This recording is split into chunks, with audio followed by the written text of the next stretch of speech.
경제 소식을 빠르고 친절하게 알려드립니다. 오늘 굿모닝 경제는 권혁중 경제평론가와 함께하겠습니다. 어서 오세요. 어서 오십시오. 네, 안녕하십니까. 자, 어제 원달러 환율이 25원 급락하면서 7개월 만에 1,240원대 기록했습니다. 또 코스피도 반짝 상승을 했고요.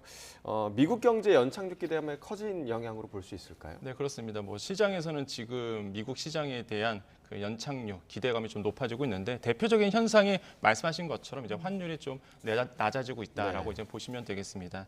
환율 같은 경우에도 이제 7개월 만에 1,240원대로 이제 내려앉았는데 그 정도로 사실 봤을 때 우리나라의 원화 가치가 좀 높아지고 있다. 이렇게 이제 평가해 볼 수 있겠고요. 네. 그렇게 된다 그러면 외국인 입장에서는 앞으로 계속적으로 원화 가치가 높아진다고 봤을 때 우리나라의 주식을 살 수 있는 동기부여가 될 수 있겠죠. 그래서 그러다 보니까 외국인들이 많이 들어오게 되고 그 외국인 투자자들이 또 들어왔을 때 본다 그러면 근데 아이러니하게도 개인 투자자들은 또 많이 팔았습니다. 그래서 개인 매수세는 많이 줄고 있고 오히려 매도가 늘어났고 외국인들이 많이 우리 시장에서 들어와서 실제 어제 시장 같은 경우에는 우리나라에 이제 외국인들이 주도를 했다라고 이제 보시면 되겠습니다. 근데 특징은 사실 삼성전자, SK하이닉스 또한 금융주 중심으로 이제 매수를 외국인들이 하고 있는데 근데 그 근원적인 또 이유를 또 찾아 들어간다 그러면 아무래도 미국이 이제 고용 지표다라고 이제 보시면 되겠습니다. 그 인근 상승률이 좀 둔화된 모습으로 이제 고용보고서 12월 고용보고서에서 발표를 했었는데 이게 시간당 임금 상승률이 전달 대비해서 0.3% 증가됐습니다. 컨센서스가 0.4%였거든요. 임금 상승률이 줄어든다라고 봤을 때 인플레이션 압박이 좀 줄어들 수도 있겠다라는 이제는 시장의 어떤 시그널이 이제 나오는 거죠. 그러다 보니까 자연스럽게 이런 그 미국의 금리 인상 속도가 좀 완화될 수 있다. 아니면은 금리 인하가 좀 빠르게 생각보다 돌아올 수 있다라는 이제 기대감이 불거일으키면서 시장에서 이제 반응을 하고 있다라고 보시면 되겠는데, 근데 주의할 점이 있습니다. 그러니까 외국인들은 항상 이렇게 모니터링을 하잖아요. 네. 근데 외국인들이 사는 종목을 본다 그러면 이제는 그 삼성전자, SK하이닉스 아니면 금융주 아까 말씀드린 것처럼, 그러니까 우리나라의 경제 지표가 좋아서 펀더멘탈이 좋아져서 전 종목에 대해서 고루고루 산다라기보다는 딱 몇 가지 종목을 놓고 들어가거든요. 그러다 보니까 우리나라의 반도체에 대한 기대감 때문에 들어가는 거지 이게 우리나라의 펀더멘털이 좋아져서라기 보기엔 좀 어렵다. 그래서 이런 점도 주의하시면서 이제 투자를 하셔야 되겠다. 그래서 앞으로의 변수는 이제 중국과의 이제는 리오프닝이라는 부분에 대해서 이제는 변수로 작용할 수 있겠지만은 이런 것도 같이 보시면서 이제 투자를 하셔야 되겠다고 말씀을 드리겠습니다. 네. 또 해외 증시도 같이 살펴보면 이번 주에 미국 물가지표 발표를 좀 앞두고 있잖아요. 오늘은 혼조세로 뉴욕 증시가 마감을 했어요. 네, 일단 CPI 지수가 이제는 발표를 앞두고 있습니다. 현지 시간으로 이제 12월 12일 오전 한 8시 반이고요. 우리나라 시간으로 12일 한 10시 반 정도 이제는 CPI 지수가 발표가 되는데 네. 요거 앞두고 굉장히 좀 혼조세를 기록을 하고 있습니다. 다우지수 같은 경우에는 0.34% 이제는 하락을 했고요. 나스닥 지수는 0.63% 상승을 했고 S&P 500 지수 0.08% 하락을 했는데 사실 그러니까 초반 때는 좋았습니다. 분위기가 좋다가 후반 가서 조금 빠진 부분 이런 것들이 좀 뉴욕 증시에서 보여졌다라고 보시면 되겠고요. 실제 긴축 완화 기대감이 우리나라 시장이나 미국 시장에도 영향을 좀 많이 미치고 있다라고 보시면 되겠는데 아까도 말씀드렸지만 혼조세라고 말씀드렸잖아요. 네. 투자 심리가 왔다 갔다 하는 부분이 좀 눈에 보입니다. 그래서 아직은 좀 불안한 감이 없잖아 있다라고 말씀을 드리겠고요. 그다음에 국제 유가가 좀 반등한 부분도 있었죠. 중국이 이제는 경제 재개를 다시 했습니다. 그러면 이제 수요가 늘어나겠다라는 시장이 이제 전망치가 나오거든요. 국제 유가가 다시 한번 상승한 부분도 있고 특히 이제는 미국의 기대 인플레이션에 대한 목소리가 이제 높아지고 있는데 이게 12월에 이제 기대 인플레이션이 이제는 5% 이렇게 나왔습니다. 이게 전월이 5.2%였거든요. 그러니까 기대 인플레이션이 떨어진다는 얘기는 사실 긍정적이다라고 볼 수가 있겠는데, 그러니까 시청자들이 봤을 때 기대 인플레이션이 왜 중요해라고 본다 그러면 생각해 보시죠. 물가가 더 높아질 거야. 말 그대로 물가가 더 높아진다 그러면은 근로자 입장에서는 월급 올려달라고 얘기해요. 그럼 명목 임금이 상승하게 됩니다. 그럼 임금 상승하면 서비스 가격 다 오르죠. 제품 가격 다 오르죠. 이렇게 돼버리거든요. 그래서 이제 기대 인플레이션이 이제는 계속적으로 높아지는 추세냐, 낮아지는 추세냐라고 봤을 때 지금은 이제는 기대 인플레이션이 낮아지고 있는 추세입니다. 그러다 보니까 시장에서는 이제 긍정적으로 이제 보고 있는 것이고 특히 주목해야 될 것이 이제는 3년 기대 인플레이션. 그러니까 소비자들이 봤을 때 3년 후에 이제 인플레이션이 어떻게 될 것이냐라고 봤을 때 이게 한 3%, 5년 기대 인플레이션이 한 2.4% 이렇게 나왔는데 그러면은 이제는 좀 안심할 수 없는 게 이것도 그러면 연준의 목표로 하는 2%의 물가 상승률을 봤을 때 5년 후에 돌아온다는 얘기거든요, 이거. 네. 그러다 보니까 아직은 좀 안심하긴 이르다라고 평가를 해보겠지만 일단은 뭐 지금의 지표들이 과거보다는 좀 하락하고 있고 인플레이션에 대한 압박이 이런 점들이 좀 기대감을 그래서 이제는 투자 시장에서 많이 높여지고 있다라고 생각을 해봅니다. 네. 계속해서 이제 불안한 마음을 가지신 분들이 굉장히 많을 것 같은데 네. 어제 한국은행에서는 우리 경제 위험에 대한 확대 해석을 경계해야 한다라는 입장을 밝혔습니다. 그러니까 그만큼 위험하지 않다 뭐 이런 얘기인가요? 어떤 뜻으로 해석해야 하나요? 굉장히 의외죠. 네. 그래서 저는 깜짝 놀랐는데 보통 이게 블로그를 통해서 그 다음에 이제는 그 어느 정도 직급이 있으신 이제 한국은행 이제 부총재 보가 이렇게 얘기하는 것은 되게 이례적이라고 좀 말씀을 예. 드리겠는데, 네. 그러니까 지금 시장에서의 가장 큰 이슈는요, 뭐 우리나라의 경제가 안 좋다, 불안하다 이런 얘기다 보니까 이제 이종열 한국은행 부총재 보가 이런 얘기를 했습니다. 경제 위험 요인 적극적으로 대비하는 것은 필요하지만 너무 위험을 과장해서 얘기하거나 또 우리나라의 그 대응 전략. 대응을 너무 과소평가하는 것도 오히려 시장 경제에 맞지 않다 이런 얘기를 이제 했거든요. 그러니까 굉장히 이례적으로 좀 발표를 했다라고 보시면 되겠는데 또 시장에서 이런 얘기를 해요.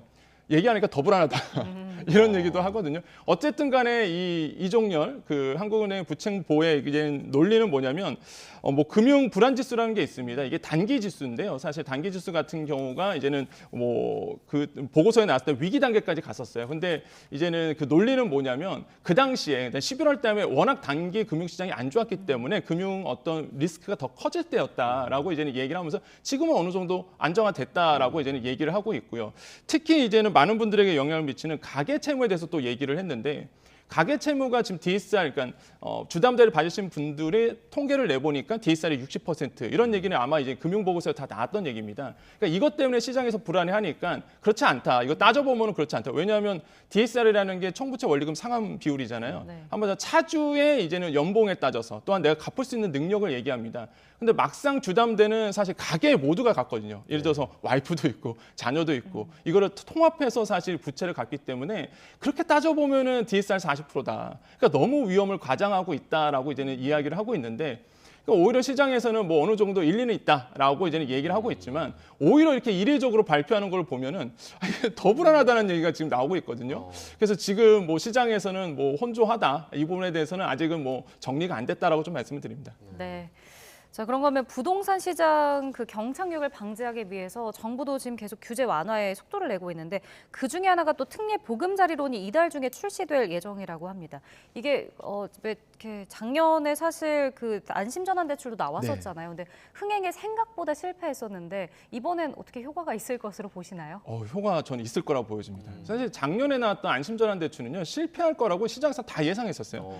아니 뭐 소득 규모도 다 정해놨었죠. 그다음에 대출도 크지도 않죠. 그러다 보니까 이거는 실패한다. 역시나 이제 실패를 했었고 이번에 나오는 게 이제 특례 보금자리론인데 차트에 보듯이 안심전환대출 플러스 그러니까 일반형 안심전환대출입니다. 작년에 나왔던 건 우대형 안심전환대출이라고 해서 이제 저소득 가구 중심으로 했던 거고 네. 이번에 나오는 게 일반형 안심전환대출 플러스 적격대출 플러스 보금자리론을 한꺼번에 이제 묶어놨다. 그래서 통합해서 운영하겠다는 건데 특징이 뭐냐면 소득 조건이 없습니다. 이 소득 조건 보금자리론 같은 경우는 소득 조건이 있거든요. 그러다 보니까 고소득자는요 받고 싶어도 못 받습니다. 근데 이거는 없어요. 그래서 아무리 소득이 높아도 사실 내가 이제는 신규 주택을 산다 아니면은 기존 주택을 전환한다 대환한다 했을 때 이거를 활용할 수 있게끔 되겠고요. 두 번째로는 주택 가격 상한이라든지 이제 대출 한도가 늘어나게 됩니다. 주택 가격 같은 경우에는 이제 보통 보금자리론 같은 경우는 6억 원으로 정해져 있어요. 그래서 이제 6억 원 언저리 이런 얘기를 많이 했었는데 이게 9억 원으로 늘어나게 되고 대출 한도도 지금 보면 3억 6천만 원까지입니다. 근데 대출 한도가 5억 원으로 늘어나게 되요 소득 한도 없죠. 네. 무엇보다 DSR 규제도 받지 않죠. 그러면은 제가 봤을 때는 지금 신규 대출 받으시는 분들 또한 대안 대출 하시는 분들 그다음에 이제는 임차보증금 반환이라고 해서 집주인 입장에서 임차보증금 반환할 때 곤란하거든요. 대출이 안 나오다 보니까 이것도 가능해져요. 그러면은 제가 부동산 시장에 미치는 영향은 저는 굉장히 크다라고 생각을 해보겠고 안심전환 대출이 처음 나왔을 때 문제가 뭐였냐면은 사실 이제는 고소득자에 대한 배려가 없다. 그러니까 소득에 대한 높으신 분들은 배려가 없다라고 얘기가 나왔었는데 이거는 뭐 말 그대로 고소득자에게도 영향을 주기 때문에 아마 여유가 있으신 분들 같은 경우에는 신규 주택을 구매할 때도 사실 영향을 크게 줄 수밖에 네. 없다. 이거 원래 신규 주택은 안 됐었거든요. 근데 이제 신규 주택도 가능하기 때문에 저는 시장에 미치는 영향이 굉장히 크다. 금리도요 4%대입니다. 네. 지금 시장 금리 7% 막 이렇게 육박하거든요. 당연히 금리가 4%면 굉장히 매력적이에요. 그래서 지금 뭐 시중 기준금리가 계속 높아지는 추세지만 이런 어려움을 타개할 수 있는 제가 봤을 때는 그 지금 영끌족 입장에서는 특례 보금자리론을 기다릴 수밖에 없는 상황으로 지금 가고 있다라고 생각을 해봅니다. 네. 그럼 이제 무리한 대출을 좀 유도하진 않을까요? 괜찮을까요? 지금 봤을 때는요. 일단 DSR 규제가 안 들어가기 때문에 일단 정부의 정책은 부동산 경기를 일단 살리고 보자라는 의미라고 보시면 됩니다. 예. 지금 그렇지 않고서는 모든 규제를 다 풀 수가 없거든요. 그래서 부동산 경기를 살리고자. 사실 지금의 트렌드가요. 중국 시장도 마찬가지입니다. 부동산 경기 완전 무너졌거든요. 중국이. 네. 그러다 보니까 지금 중국 중앙정부도 공산당 입장에서도요. 경기 살리려고 주택 경기 살리려고 노력을 하고 있고 마찬가지로 우리나라도 이제는 경기가 건설 경기가 무너지게 되면 도미노처럼 금융이 부스러지다 보니까 어떻게든 지금 살리려고 특례 보금자론까지 꺼내들었다. 그래서 뭐 규제 다 풀어줬죠. 뭐 규제 지역 지금 뭐 서울에 강남 3구랑 용산 빼고 다 풀어준 상황에서 대출 이것까지 이제 풀어주게 되는 거거든요. 네. 특히 신규 대출도 된다는 게 파격적이에요, 저는. 그래서 이런 부분이 아마 시장에 영향이 크게 미칠 거다라고 생각을 해봅니다. 네, 네. 확실히 좀 소득 제한이 없다는 점이 네. 굉장히 좀 효과가 있을 것 같다라는 생각을 하게 합니다. 자, 마지막으로 해외 소식도 좀 짚어보겠습니다. 지금 테슬라가 네. 최근에 자동차 가격을 내렸다고 하더라고요. 이렇게 되면 당연히 기존에 좀 높은 가격에 사신 분들이 불만이 있을 수밖에 없을 그럼요. 것 같아요. 지금 시장에서 무슨 얘기가 나오냐면 테슬라가 횟집이냐 이런 얘기가 나옵니다. 그러니까 시가로 왔다 갔다 하는 거예요, 이게. 그냥 무슨 뭐 변동 지금 지난해 한 번만 해도요. 테슬라 가격이요 5번 인상됐습니다. 네. 네. 근데 올해 들어와서 1,000만 원이 다운된 거예요. 그게 무슨 이거 횟집 가격도 아니고 이게 왔다 갔다 하는 가격에서 사실 이제는 기존에 이제 테슬라를 구매하신 분들 같은 경우는 불만이 높아질 수밖에 없고 이거는 뭐 우리나라의 문제만이 아닙니다. 중국도 마찬가지죠. 그래서 중국 소비자들이 뭐 들고 일어났다 이런 외신도 이제 나오기도 하는데 네. 실제 테슬라 가격 모델 3 같은 경우가 지금 한 600만 원 정도 빠졌습니다. 그다음에 모델 Y 같은 경우는 1,200만 원 정도 빠졌거든요. 지금 중고차가 더 비싸요. 지금 시세로 본다 그러면. 그러니까 지금 시장의 가격이 좀 왜곡되고 있다. 그래서 이미 그 테슬라를 구입하신 분들 또는 앞으로 구매하실 분들이 굉장히 지금 혼란함에 좀 빠져 있다고 보시면 되겠고 이런 문제는 우리나라의 문제뿐만 아니라 동아시아 쪽, 그러니까 아시아 쪽만 지금 가격을 내렸거든요. 네. 그래서 아시아 쪽의 어떤 테슬라 가격을 구입하시는 소비자 입장에서는 굉장히 뭐 혼조다. 말 그대로 좀 어려워지고 있다. 어떻게 판단해야 될지 사야 될지 기다려야 될지를 굉장히 좀 아이러니하게 만들고 있다고 봤을 때 아무래도 이제는 테슬라의 오너죠. 일론 머스크의 이제 오너 리스크가 좀 불거지고 있다라는 부분. 아무래도 이제 트위터를 인수하면서 여러 가지 목소리를 냈는데 시장에 악영향을 오히려 미치고 있거든요. 그러다 보니까 구매를 덜 하게 되고 이게 악영향 팔기 위해서 또 가격을 낮추고 이게 악순환이 되고 있다 보니까 이런 것들이 복합적으로 테슬라에 영향을 미치고 있다라고 평가를 해보겠습니다. 테슬라 차량 구입할 때는 말씀하신 대로 시가를 좀 잘 확인을 해야겠네요. 알겠습니다. 권혁중 경제평론가와 함께했습니다. 고맙습니다. 고맙습니다. 네, 감사합니다.